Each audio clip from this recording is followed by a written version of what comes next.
Hello, Assalamualaikum dan selamat malam.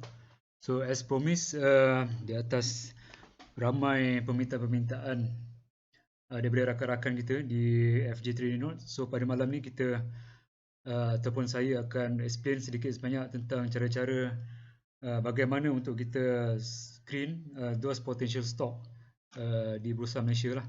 Okay, how to screen those potential stocks in Bursa Malaysia. Okay, tapi sebelum kita nak pergi kepada uh, cara-cara yang berkaitan macam mana kita nak screen potential stock tersebut, so better kita back to basics untuk kita tengok balik, untuk kita refresh balik how the market cycle works di dalam sesuatu stock saham tersebut. So kalau kita tengok, kita basically tahu yang all the life cycle stock ni dia bermula dengan fasa accumulation lah. Start from the beginning of the accumulation. Lepas tu kemudian dia akan start naik ataupun kita panggil sebagai fasa uptrend. Dan lepas tu pula dia akan pergi kepada fasa distribution, dia jual. Dan akhir sekali dia akan buat fasa downtrend lah, iaitu fasa penurunan lah. So basically ada 4 major stage, 4 major stages yang kita kena tahulah.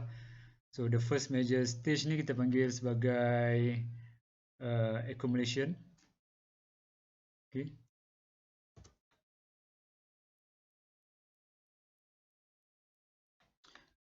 Accumulation.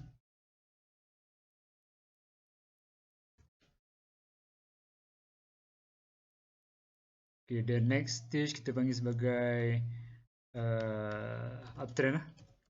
Okay. Okay, yang ni first lah. Ni kita panggil sebagai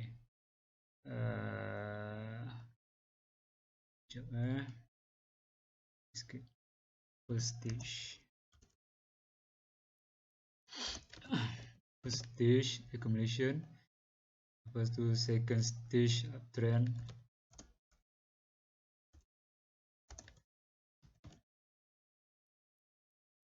Lepas tu third stage distribution.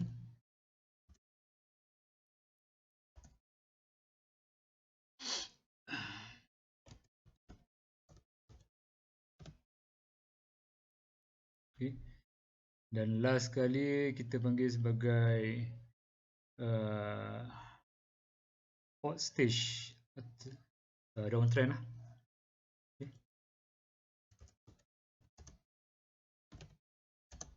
Downtrend.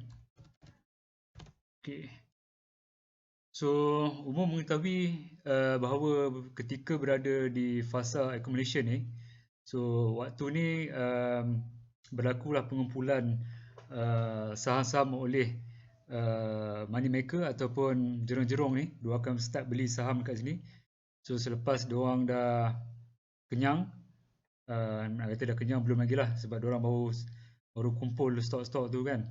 So lepas tu baru diorang akan start push harga tu. So bila diorang push harga tu, maksudnya dia akan berlaku penukaran fasa lah, daripada fasa accumulation kepada fasa uptrend. So selepas beberapa lama dia nak push harga stok tu, so diorang dah kenyang lah, maksudnya kita boleh cakap dah kenyang lah. So diorang akan start jual balik diorang punya saham tu secara perlahan lah, di mana proses penjualan tu berlaku dekat third stage distribution lah. Okay, maksudnya diorang akan start distribute balik share-share diorang tu. Okay, diorang akan jual kat sini. Dan selepas tu baru diorang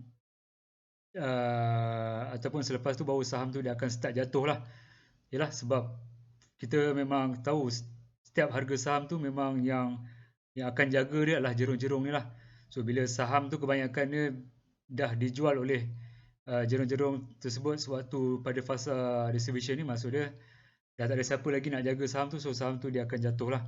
Yang bila dia jatuh tu dia akan masuk ke fourth stage downtrend. Okay, sehingga tu memang kita dah faham macam mana saham ni ataupun stok saham tu dia bermula hayat dia daripada start accumulation ni sampai habis. So sekarang ni kat mana kita nak participate ataupun kat mana kita nak masuk sesuatu kaunter saham tersebut. So dia punya strategi dia yang paling jelas sekali memang kita kalau sebolehnya memang kita nak masuk pada permulaan second stage uptrend ni lah. Kita nak masuk pada this point. Dan kita akan try jual saham ni sewaktu bila dia dah confirm masuk ke fourth stage downtrend ni. So nak dapat skill ni nampak macam senang lah kalau kita cerita kat sini, tapi secara praktikal ni memang kalau kita tengok balik dia akan melibatkan skill ataupun apa yang kita panggil sebagai satu benda yang perlu kita mahirkan betul-betul lah. Okay. So rasa semua dah jelas macam mana sesuatu stok saham tu berfungsi. Okay, so asas kepada market cycle ni lah yang akan kita gunakan untuk kita screen. Okay, untuk kita screen kita punya potential stock dekat Bursa Malaysia ni lah.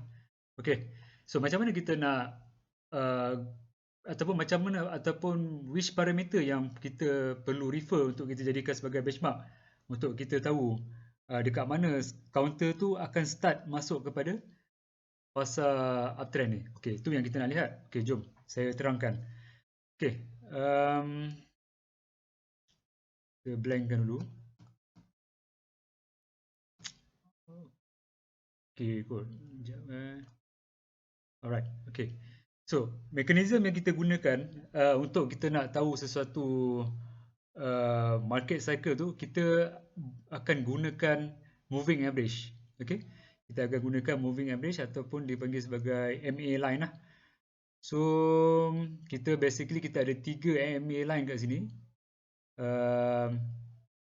Yang pertama tu kita panggil sebagai saya kalikan warna merah sebagai MA 20, MA 20 moving average. Yang kedua kita panggil sebagai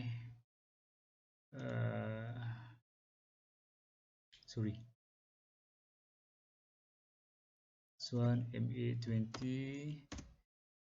Okay. Yang kedua kita akan panggil sebagai MA 50.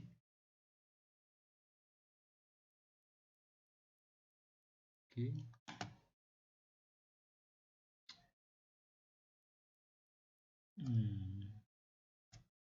MA 50. Okay. So yang seterusnya kita panggil sebagai MA 200. Okay, ingat 3 benda ni je. So nak tahu dengan lebih jelas apa itu moving average, macam mana cara moving average ni dikira, so nanti you all boleh try Google lah dekat YouTube tu, so dia akan explain dengan lebih jelas. Sebab masa tak sempat kat sini untuk saya terangkan dengan lebih detail, so cukuplah you all tahu apa itu MA 20, apa itu MA 50 dengan apa itu MA 200. Okay, so back to the market structure. Okay, so sebelum tu saya nak refresh balik. So this pattern ni yang ataupun sebagai typical pergerakan harga saham ni adalah kita panggil sebagai the complete market cycle lah, ataupun the complete market structure. Okay, so jom kita tengok macam mana kita nak relatekan these 3 lines kepada market structure ni. Okay, so basically dia punya typical dia ketika pada waktu first stage accumulation ni, ketiga-tiga line ni dia akan duduk selari lah. Kita start dulu dengan line merah ni. Dia akan duduk lebih kurang selari lah, almost in parallel. Okay, MA 20, MA 50 dengan MA 200 dia akan almost parallel macam ni. So exactly bila dia start nak masuk kepada second stage uptrend, so apa yang ketiga-tiga line ni dia akan react to the price, dia akan buat macam ni tau. The MA 50 line, okay, the MA 50 line dia akan start cross dengan MA 200. Yang ni you akan tengok. Okay. Dan MA merah ni, MA 20 ni dia akan start naik juga sekali. Dia akan mencapah macam ni. Okay. Dia akan buat macam ni pattern dia. Kejap lagi kita akan tengok contoh-contoh dekat